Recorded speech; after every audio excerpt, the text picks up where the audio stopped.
The first few weeks, an incident occurred, and it was a fatal incident. And the first thing I felt like was I felt like I failed this person, like I should have done more. I have self-doubt all the time, but what matters is what you do about those thoughts is what matters. Yes, there are men there who are more qualified than myself, but I don't take that as a disadvantage or something to maybe make me not take up these roles. This is an opportunity to learn from these people. This is an opportunity to connect with them.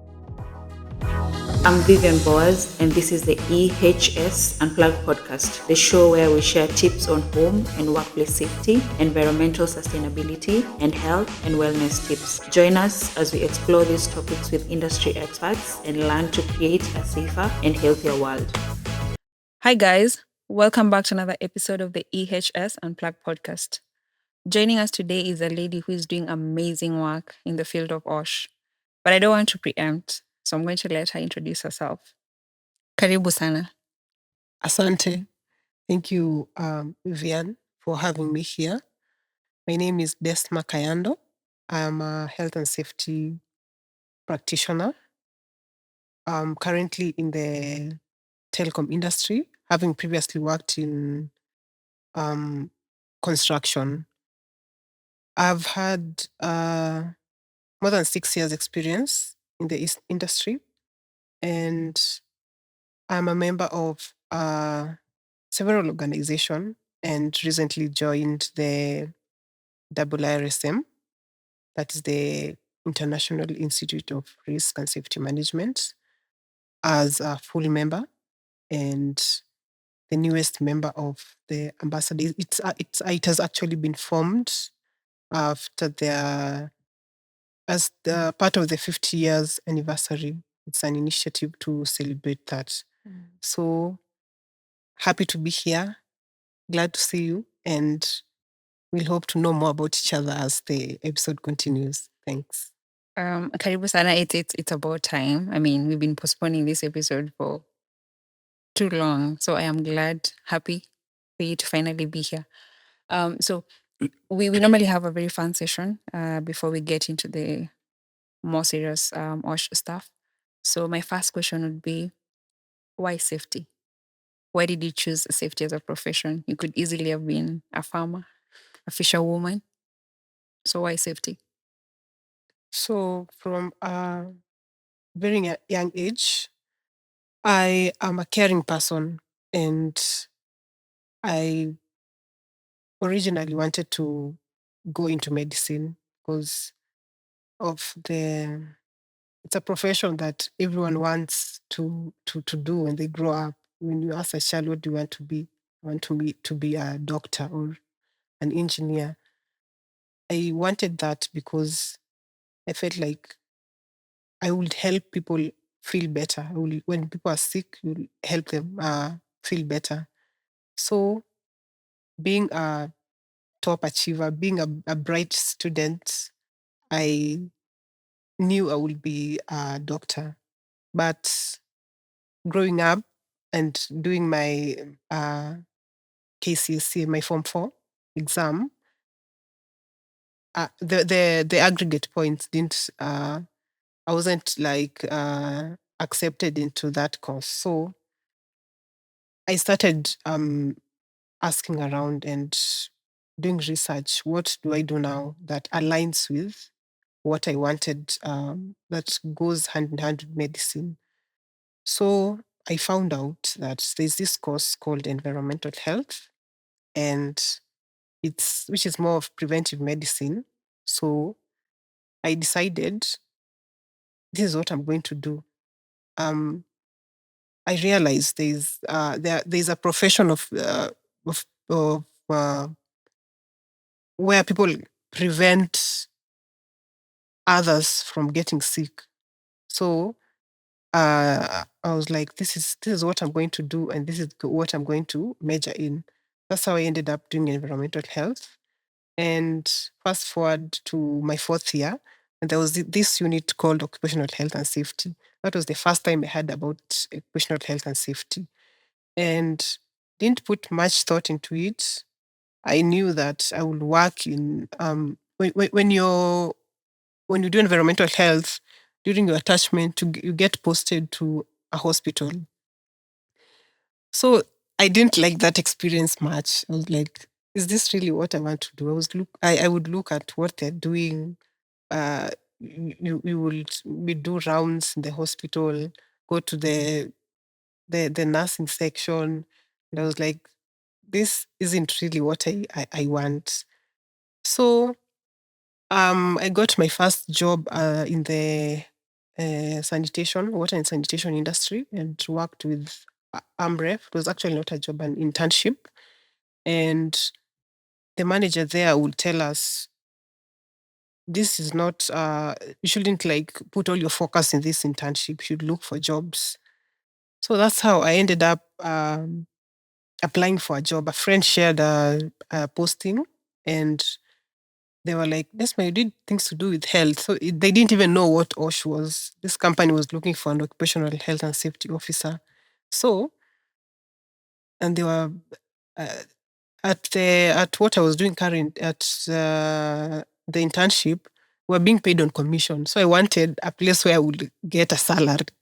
So this ad came, and there was that salary. It was like, I will be working and earning this much. At the time, I thought that was a lot of money. So I applied, and I immediately got a job in construction. And that is how I got into safety. And compared to where I am now, it's like a wild dream. I wouldn't have thought I would get here just through grabbing that opportunity that came. Um, it is not being in safety is not an easy profession. It takes a toll on you, and that's why you need to be resilient. My friends think I'm resilient. I've been through so much in this industry, in the workplace, where I am now, where I've been before. But you need to be resilient, and you need to have like a network of support around you. So that is how I ended up in health and safety. I mean, from what you said, so it's been worth it. It's been worth it. So anyone out there who is thinking about pursuing a career in safety, this is it. Go for it. Actually, when people ask me, Desma, what do you do? Would you advise someone to do what you're doing? Maybe they have a sister or a cousin who's done their CSC, and they don't know what to do. I recommend do occupational health and safety. It's a rewarding course, and it's also maybe the big thing in the market now. Yeah, you'll get opportunities, employment. You wouldn't struggle the way we struggle to even find attachment opportunities right now. It's a great profession to start. So my next question before now we dive into the topic of the day is, which skills have come in handy for you as an OSH professional? I'd say being a leader, the leadership skills, which entail things like communication. You need to be able to communicate. You can have a lot of content, because I'm saying this because at first it was so hard for me to communicate, and I had to literally learn how to Really? communicate. Yes. No, I don't believe Oh my that. goodness. It's been hard, like having that ability to articulate my thoughts and share with the management, like, this is what we need to do, this is what I found out. I had to learn that, like literally learning. So that is one thing that you need. Resilience.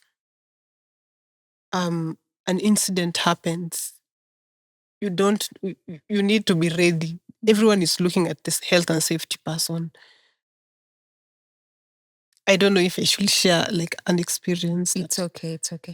I said that most of my friends, people in my circle, say that I'm very resilient. In that first job that I was in, I told you I was new and I didn't even know where to start.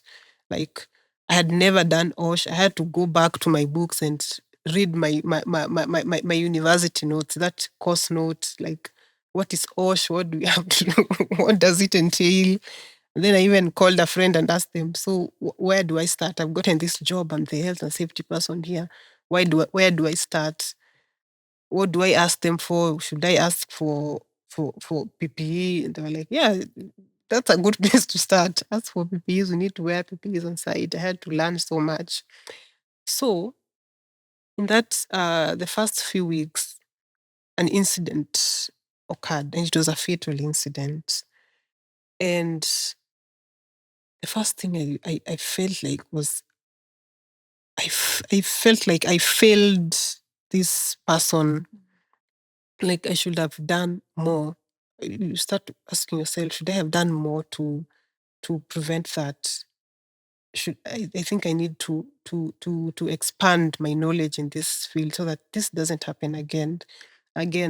And I even thought of quitting that job because I was like, do I really have that the capacity, the energy to deal with this with such things? Because I remember that time I called a friend. I think you know Fred. Fred.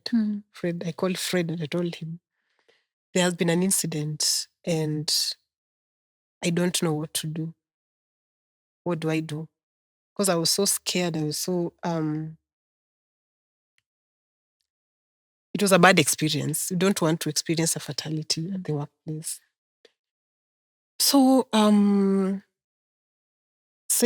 that I went through that, and that really made me now want to know more, want to protect people's lives, want to ensure people come to work and go home even better than better than they came in. And that gave me the drive to even, as I said, the pay was not so good, but I wanted this knowledge and I had to pay for this knowledge. So I had to sacrifice a lot and really invest in myself, in learning more and doing this further to better myself so that I can be a better leader for this teams that were looking up to me. I like that. Maybe one day in the future, I will have an episode of just why safety, why I chose safety as a profession, because you guys have very interesting stories. Mine is for another day. But thank you very much for sharing that. I know right now one of your roles is you were just appointed as an ambassador for IIRSM. So just what exactly is IIRSM? Maybe for the audience who are listening or watching this. Yeah, so IIRSM stands for the International Institute of Risk and Safety Management, and it is a partnership organization that aims to support and empower employees and organizations to be able to identify risks and manage them, manage this risk, assess this risk, and so that they end up being protect themselves, their lives, and also the environment. Yeah. So for this role, I know it's a very recent one, and are you the only African It's me and another lady from Zimbabwe. females? Yes. That's impressive. But just take us through the journey. I mean, I see IIRSM all the time on LinkedIn. I've never bothered personally, and I'm sorry to say this, I've never really bothered to click on the links that they share. But you did at some point, and now here you are. So just take us through that journey. How did you get to this point? How did this journey start?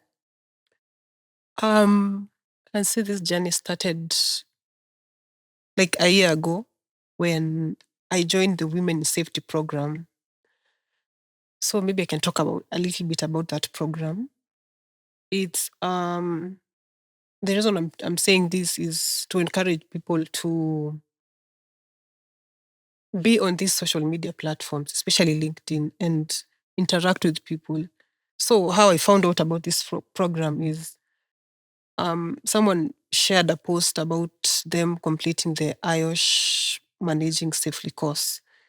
So there's a lady that commented there Cynthia Mao, I think you know her. Yeah. And she was congratulating him and saying that she also did that course and it was worth every coin. So I DM'd her and I told her, how did you end up doing this course?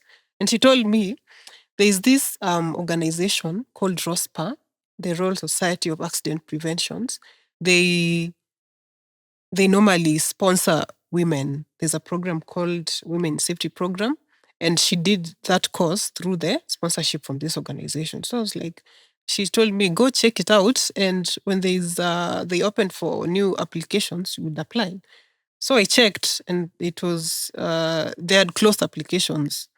So you were told to, I was told to like share my email, and when the opportunities come back, I'm going to get that opportunity. I could get a place. So I waited, and the applications were the opportunities for sponsorship were up again, and I applied, and I got it, and I got a place. I got selected to be part of the Women in Safety program. So we got to take part in a course sponsored by L'Oreal and Leader Like, and we were trained on just how women can come into safety, how the industry need more women because we are softer than men, and not to talk badly about men, but I feel this profession will have more women in it because like safety needs people who care. We need to be empathetic. I mean, I find myself I consider myself to be an empathetic person. Like I lead with empathy. I put myself in this person's shoes, this technician's shoes. Like this person is going way up there. Like he's the one on the front line facing this risk. I cannot just come and start blaming them. Maybe if they make a mistake, I think I'm digressing a bit. So, I got into this program, and part of it was being you're linked to a mentor, and I was so lucky to be mentored by the co-presidents of IIRSM. So we will meet maybe periodically, maybe in 2 weeks, a month, and we will talk about my career and also how I will move forward.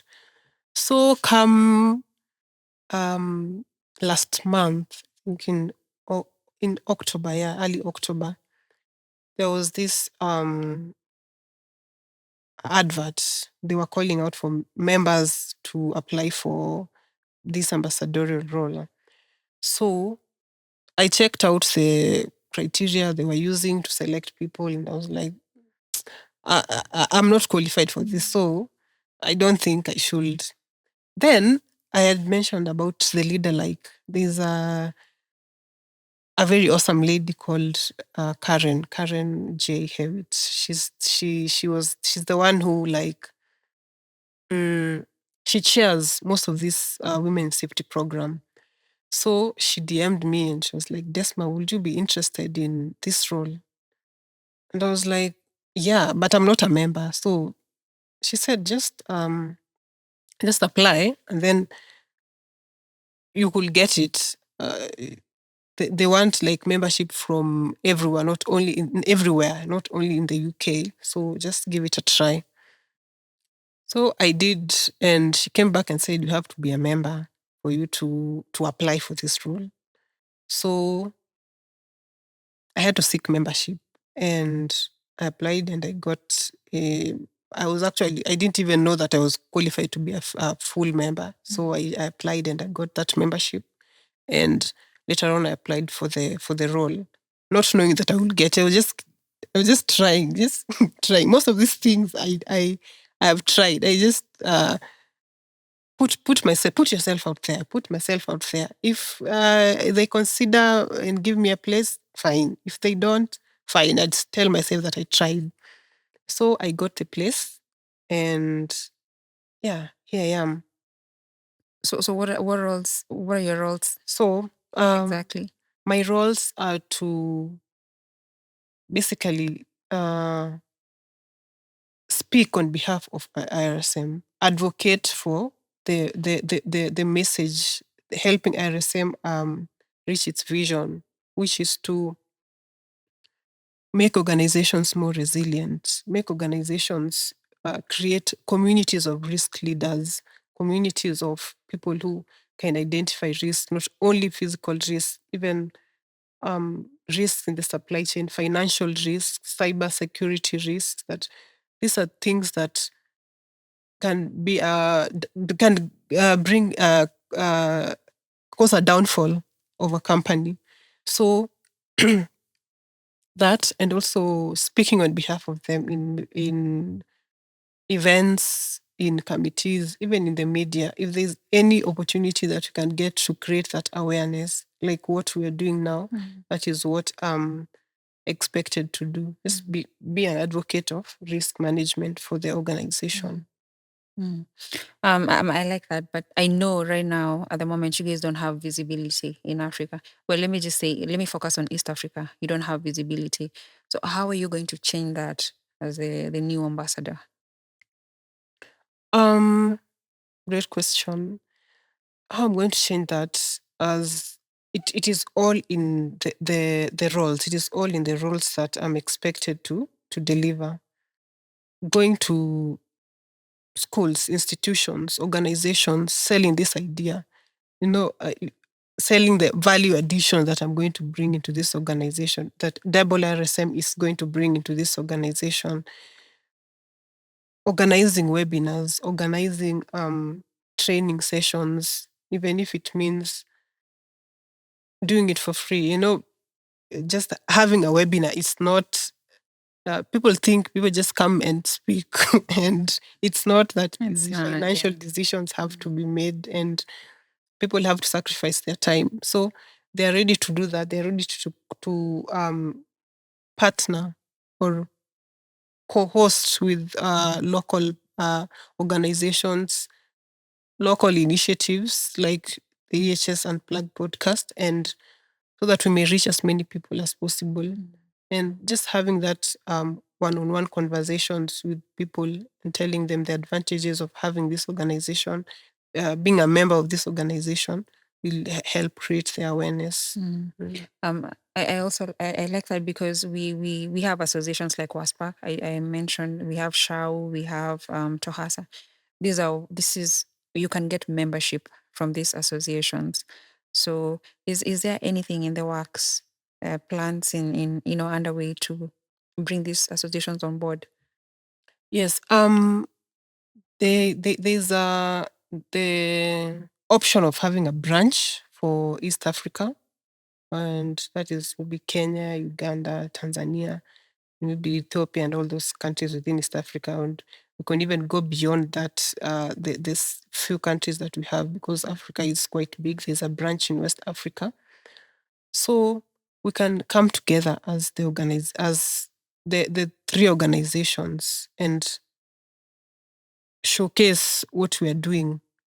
They have to see, like, do we really, if they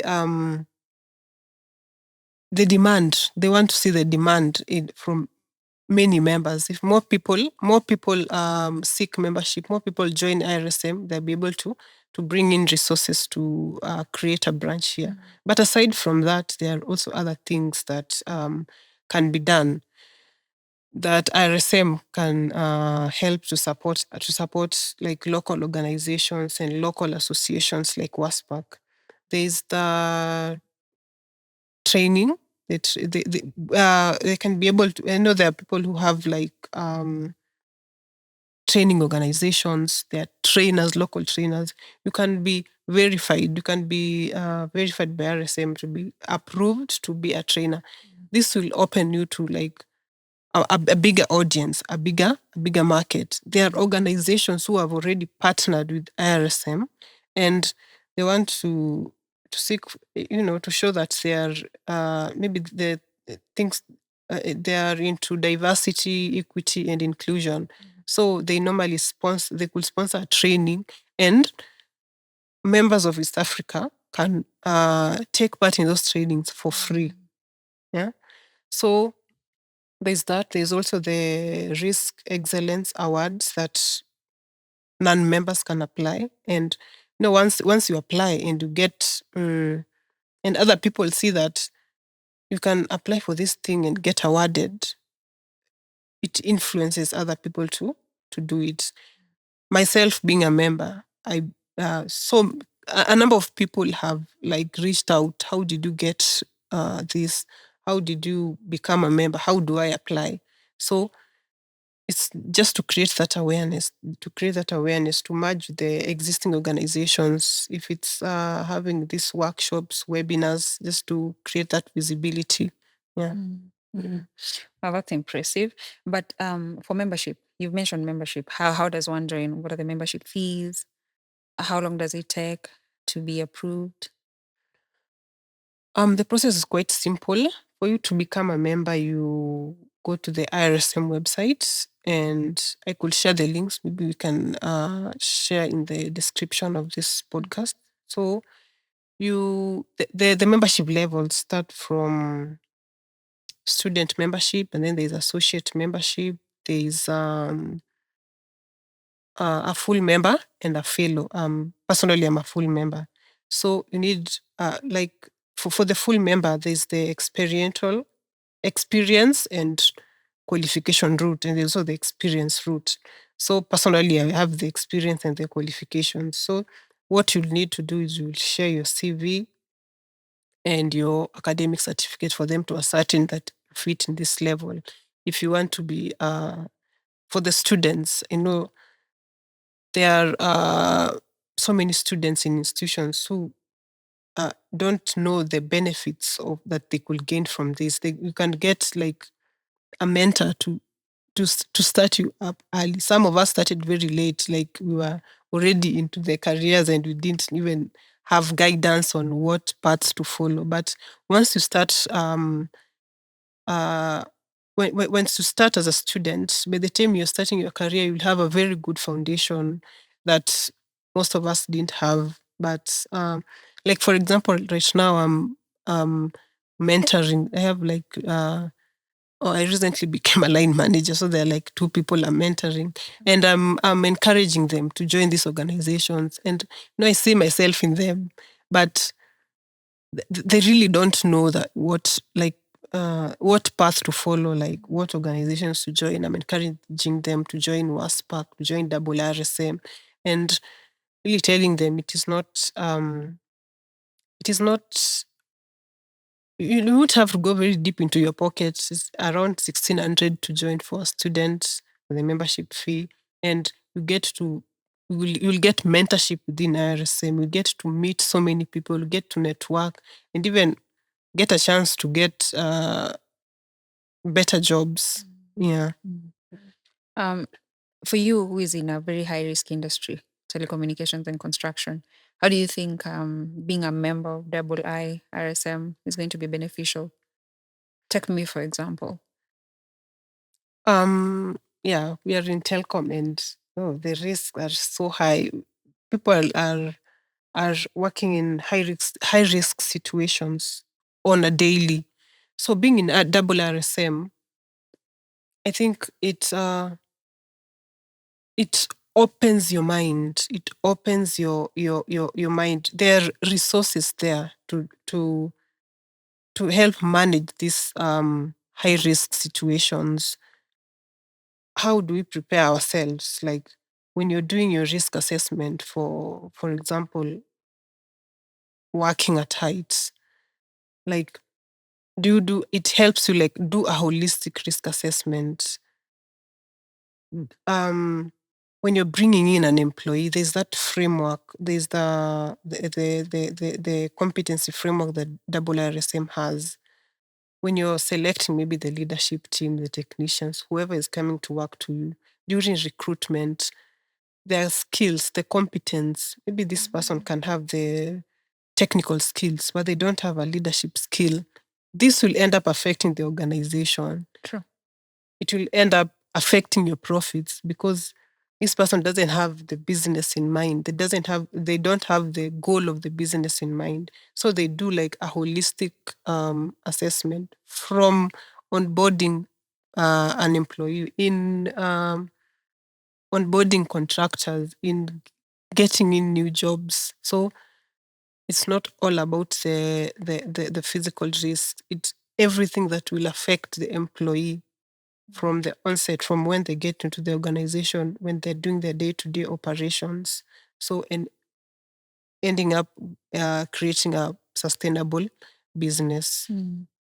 Um, does this current role align well with your role that you're playing currently in your workplace? Definitely, 100%. My role is to care and protect people's lives and make sure they come to work safe, work in a safe environment, work in a happy environment, and go home even better than how they came in, not as they came in, better than when you come in. We can say that we want someone to come to work, like to come and leave how they came in. Maybe this person had issues at home. We want to create a workplace. We spend like 3/4 of our lives at work. We want to create a workplace where someone feels like home when they go to the work, and they're meeting people who like understand them. Aside from me being a health and safety person, I am someone's aunt. I am someone's sister. Like, does this organization care about that beyond the workplace? So it aligns with my goals. We do risk assessments daily. It's just that I was more focused on the physical risk, but now this has opened my mind to bring even more value to the organizations that I work for, to bring more value to the society, to the stakeholders that work among us, because it's not just about the organization, it's even the supply chain, the people that bring in resources to the company, the clients you're working for, and all that. So it definitely aligns. Um, are there any plans to bring on board more women? Because as you mentioned, there are only 2 women at the moment. I am pro women, so the more the merrier. So are there plans? Yeah, it's 2 women from Africa, and there are other women also from. How many countries do we have in Africa? I think it's around 54. I stand to be corrected, but I think it's around 54 or 55. I have to check. But if we're only having representation from 2 countries, that for me ni kidogo sana. True. So if maybe there are plans to bring on board more women, people like me, what can we do as females who might be interested in these positions? I'd say keep an eye on the socials and apply. And these opportunities are there. And don't disqualify yourself. I almost disqualified myself when I saw that advertisement for when IRSM was calling out for ambassadors. But someone had to push me to apply. Someone had to tell me, like, do it. And I did a self-reflection. I was like, just do it. Just go for it. You've done this before. You've applied for things before and you've gotten. And people, women most of the time feel like these roles are for men. These roles are for people from other countries, maybe people from the UK and the US. And I hope me being there encourages other people to apply, other women to apply, and know that you actually have a better chance of getting these opportunities compared to women from countries abroad, because they want to sell this message to us. They want to empower us. It's just that sometimes they wonder, like, where are these people to that you are going to empower? So put yourself out there, believe in yourself, and apply. Yeah. Sorry to say this. It's an assumption I'm about to make. You're very young. And I was looking at that list of the recently appointed ambassadors. There are guys who are in their 60s. And then there's Des here who is, I'm not going to mention the age, but you're very young. Do you feel that pressure to, especially in terms of the difference in experience? They're more experienced than you are, in terms of qualifications, maybe This is an assumption. Maybe they have more than you do. Do you feel that pressure sometimes? Um, Do you second guess yourself? I do. I do. I've definitely suffered from the imposter syndrome Oh, before. that Yeah. women and imposter syndrome. So doubting myself. Mm. I've had self-doubt. I have self-doubt all the time, but it's what matters is how you, when these thoughts come to you, when you feel like you can't do this, it's what you do about those thoughts is what matters. So have a support system, have a very strong support system, someone you can talk to, someone you can share when this situation. Maybe you need someone to just give you that push, tell you you can do it. Or I've gone through this before myself, so and you're going to come out strong. That is all I had to hear for me to pursue some of these opportunities. Yes, there are men there who are more qualified than myself, but I don't take that as a disadvantage or something to maybe make me not take up these roles. This is an opportunity to learn from these people. This is an opportunity to connect with them. The likes of Karen, the likes of Maxwell, these are people I can learn from. I listen to them speak, and whatever they're saying, it's like I can also do this. But because I don't believe, maybe I don't believe in myself, I get sidelined when these opportunities come. So believe in yourself, and when these opportunities come, make it like an opportunity to take it as an opportunity to network and learn more. And also always tell yourself that even these people were, there was a time in their lives that they were my age, and I was selected for a reason, and growth takes time. You're also going to get there at some point. Yeah. I like that because one of my very good friends, Fumi, she told me something, the same thing, what I'm about to share, a few months back. And she said, people will get you into rooms. It could be a man, it could be a female who will get you into a room. But how do you keep yourself inside that room? The first thing you need to do is to master your craft. If you're saying you're an OSH professional, then master your craft. Know everything that there is to know about that profession so that there's never a time where someone else can challenge you. So I like the fact that you've shared that. So Desma, from your story, your journey, women have come through for you in a very big way. But how exactly have you reached out to these women? I know majority of them you've not even met them, but here they're influencing you in a very positive way.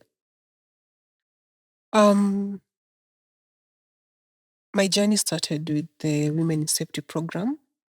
And one would wonder, how did you know about this thing that is being offered by an organization that is based in the UK or that? So I actually found out about IIRSM and this program through a friend. And I think you know her. It's Cynthia. Cynthia is a big name in the OSH industry. So we actually was in high school together. I was in high school with her. She was like a class ahead of me. And also in campus, but she did a different course from what I did. But we were in this organization called COFES. I think it was something for women in science or some female something in KU. So we got connected on LinkedIn. We never like spoke much, but I actually saw her. She commented on a post congratulating someone for getting this course and all that, and I DM'd her. I actually gathered a lot of courage to DM her because we weren't like in like friends to that level. Like I will text her or something. So I asked her like, how did you get to do this course? And she told me there's this program where I applied and I got selected to be one of the beneficiaries of the sponsorship. So she told me, follow this link and apply.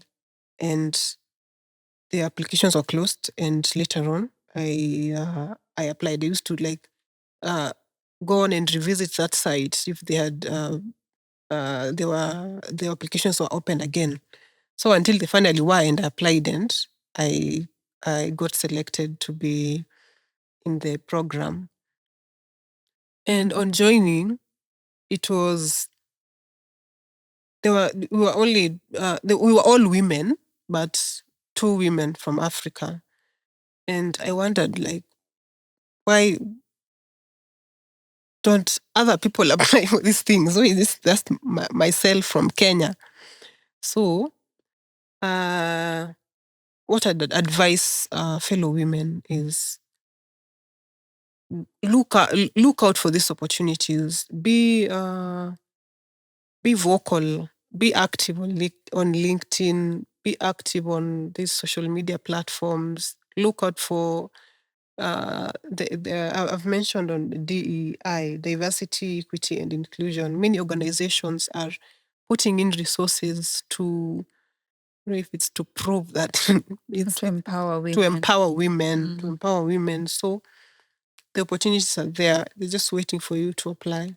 So through that program, I got a mentor who is a woman, and she has been in the health and safety professional. She has been a pillar to my success.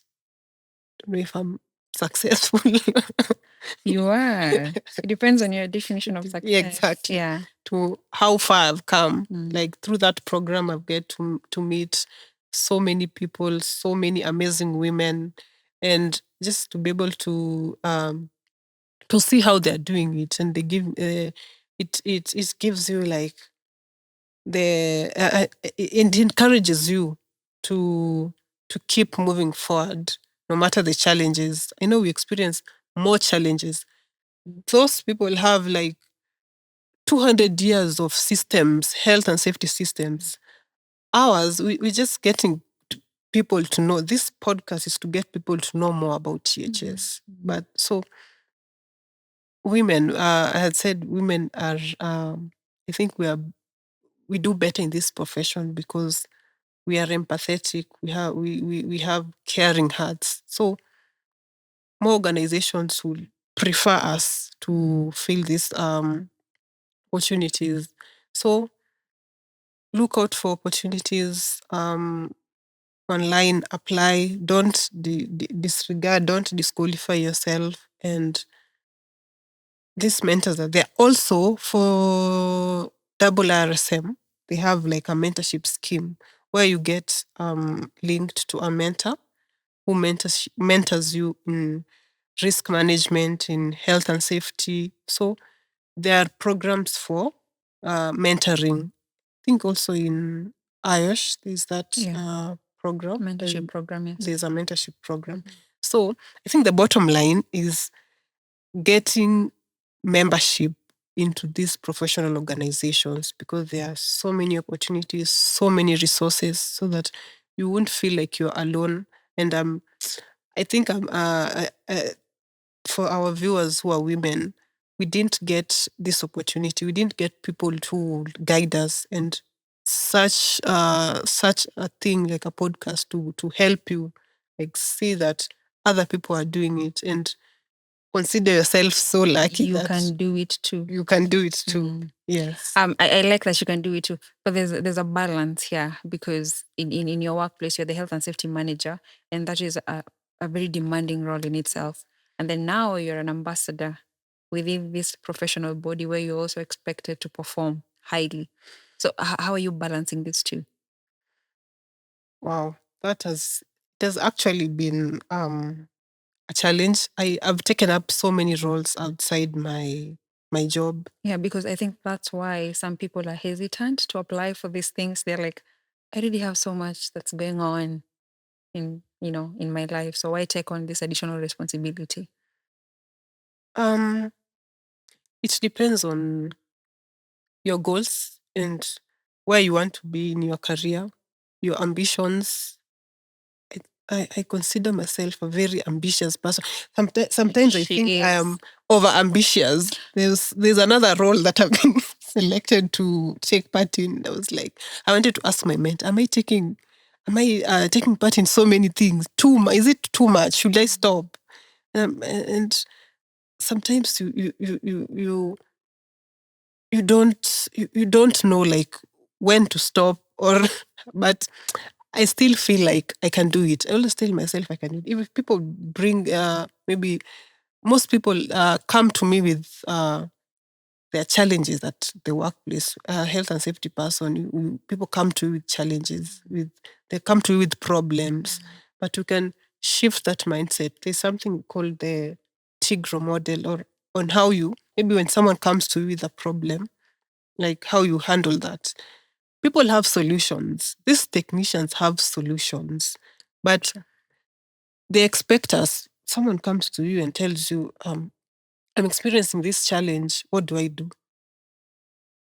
I know I have the maybe the knowledge of the work that he does, but it's them who does this thing daily. So they have the answers, but they want someone to make it click in their mind. Ask them like, what's the problem? Let them explain the problem. Okay, what are you doing currently to do that? They'll start coming up with things. What are the options? What options do you have? And they tell you it's this and this and this. That I'm already delegating that issue. I'm only guiding them into finding the solution. If in my position I had to demand, okay, to be given to have like an assistant, people will not know you're having a challenge if you don't say. I had to approach my manager and tell them I'm taking on like a couple of roles outside work and also at work. It's we're having a new scope coming. It's too much work. Maybe if you could get, if even if it's interns or an assistant or something, and they were open to that idea. So seek for assistance, seek for therapy. Yeah, Very important seek for OSH professionals. therapy Yes. if you're an OSH professional. I myself have therapy sessions where you talk to someone about these issues we are experiencing, and it helps. It really helps, and you get to get the you get to be helped by someone who has gone through this. That is by having a mentor, and they help you to manage your time and all that. So it's about how you manage your time. You need to create just an extra time to do these roles. And we need more people. We need more women to come in. So so that it doesn't only be Desma alone. So opportunities are open to everyone else, and come join me. Yes. Oof, this has been a very lovely session. As we come to the tail end, I just want you any final remarks to our audience. What do you want to leave WASH professionals who are watching this episode with? Great question. Now, to my fellow OSH professionals, I'd say do not put yourself like in a silo. There are opportunities out there. There are opportunities waiting for you to grab them. Opportunities to network, opportunities to meet great people, opportunities to bring more impact, not only in your organization, but to Kenya, to Africa and beyond. And don't underestimate your abilities. Don't think other people are better than you. Just believe in yourself and go for it. And let's continue protecting the lives of other people and caring for them. Thank you. Thank you so much for agreeing to come on board. And thank you very much for giving us an opportunity to really explore some of the roles that you've taken and the challenges that come with them. Thank you so much, guys, for being part of this episode. As you've heard from our guest, the IIRSM has been in operation for years. And in 2024, we only have 2 women from the continent as part of that professional body. Why is that the case? There are so many women in the OSH profession that can take up roles within IIRSM. So what's holding us back? I know she's mentioned so many challenges that women face and challenges that you're likely to encounter, but you will only know your potential when you put yourself out there, when you take on these responsibilities. So, mine today is just to remind you, go and check the IIRSM website. There are so many opportunities there for women. Apply and let's meet on the other side. Thank you so much, guys, for watching. And if you enjoy content like this, content about environment, health, and safety, kindly subscribe to our YouTube channel. Hit the bell, and you'll be notified anytime we have new episodes. Thank you so much, and bye.